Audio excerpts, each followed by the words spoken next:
ইংরেজিতে প্রবন্ধ লিখে প্রধানমন্ত্রীর থেকে আহ্বান পেলেন বাসন্তীর প্রত্যন্ত গ্রামের এই মেয়ে।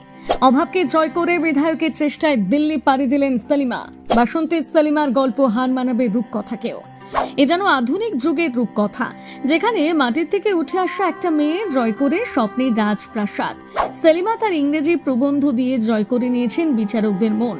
লাখ লাখ প্রবন্ধকে পিছনে ফেলে পশ্চিম বাংলায় দক্ষিণ 24 পরগনার এক কোণে পড়ে থাকা সেলিমার প্রবন্ধ ডাক পেয়েছে দিল্লি জয়ের।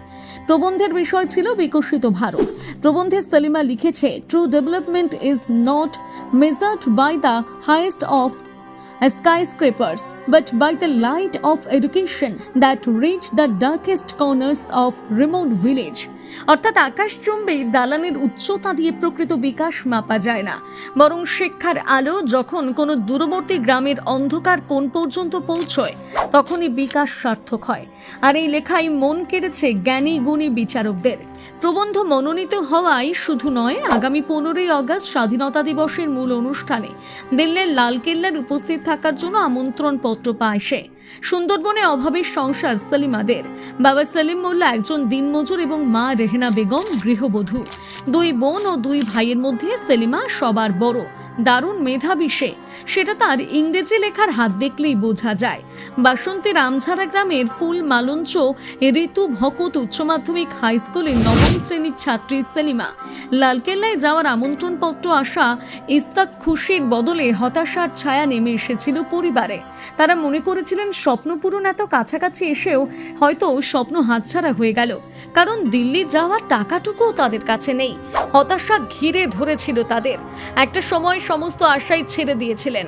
অবশেষে ত্রাতা হিসেবে এগিয়ে এলেন স্থানীয় বিধায়ক। ক্যানিং পশ্চিমের বিধায়ক পরেশ রাম দাস নিজে উদ্যোগী হয়ে সেলিমার পরিবারের পাশে দাঁড়ান এবং লালকেল্লায় পৌঁছানোর সমস্ত ব্যবস্থা করে দেন। সেলিমা যাতে নির্দিষ্ট সময়ে সেখানে পৌঁছতে পারে তার জন্য বিমানের টিকিটও কেটে দেন তিনি। অবশেষে সেই মহেন্দ্রক্ষণ সকালবেলা বাসন্তী থেকে সোজা ক্যানিং পশ্চিমের বিধায়ক পরেশ রাম দাসের বাড়িতে আসেন সেলিমা।